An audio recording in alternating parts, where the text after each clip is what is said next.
Põlva Serviti peatreener Kalmer Musting, kuidas hindate tänase mängu põhjal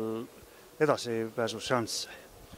No ei saa öelda, et me oleme kindlalt edasi, aga kindlasti me astusime edasipääsule kõva sammu lähemale, et pluss 12 on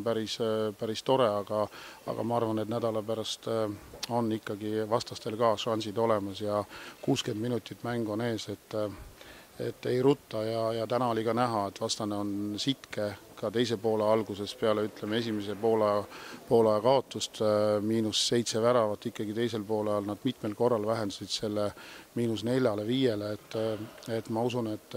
kui seal alguse muidugi esimese poole suudame mängida, siis on meil võimalused olemas ja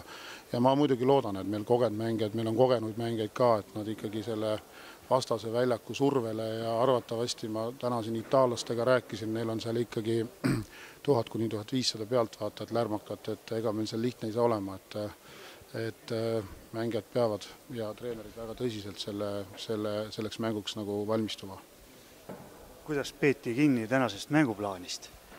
No selles suhtes peeti, et selge, et me ei saanud kaitses hakkama nende vastaste liidritega, ei selle Peharevitsiga, vasaks sisemisega ega ka selle joonemängijaga, et tegelikult me reaalselt ei kujutanud ette, kui head mehed nad olid, aga olid väga head mehed. Aga selle koha pealt peeti kinni, et me eeldasime ja me tahtsime mängu tempokana hoida ja see meil õnnestus ja tänu sellele, et see tempo püsis mängu algusest lõpuni, ma arvan, tänu sellele me selle vahe ka sisse saime, sest vahed tulid sisse põhimõtteliselt mõlema poolaja kas siis viimasel 10 või viimasel 7-8 minutil, et kui vastane nagu väsis, aga ma pean ütlema, et vastane oli selles suhtes nagu mängis nagu meile kaasa, et ega nad tempot nagu maha ei võtnud, et nad tulid ka, ütleme, nende poola lõppudel ka,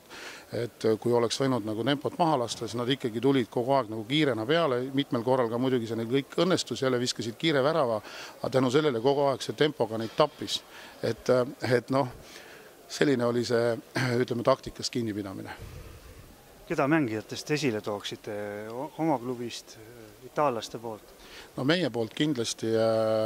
kõige rohkem ma arvan, et mõlemad väravaid, eriti Varus teisel poolajal, kes ikkagi võttis 4-7 3 ära ja ka 6 meetri tõrjeid lisaks mõlemad ääremängijad, Kristjan Muuga, Henri Sillaste toitsid meid korralikult, et ülejäänud mängisid suhteliselt ühtlaselt, aga vastastel kõige kõvem mees kindlasti vasaks sisemine Peharevits ja nende joonemehe nimi on Pasic number 8, et need kaks meest viskasid ju 16 väravat kahe peale, et ma arvan, et see saab ka meil olema teises mängus suurim probleem, nende kahe mehe takistamine ja ma usun, et natuke saime vahet ka tänu sellele sisse, et päris lõpu eel läksime selle Peharevitsi personaalse katte peale, et seal oli tegelikult vahe veel 7 ja 8, et sealt saime ikkagi lõpuks joosta 12-seks vahe. Suur tänu! Aitäh!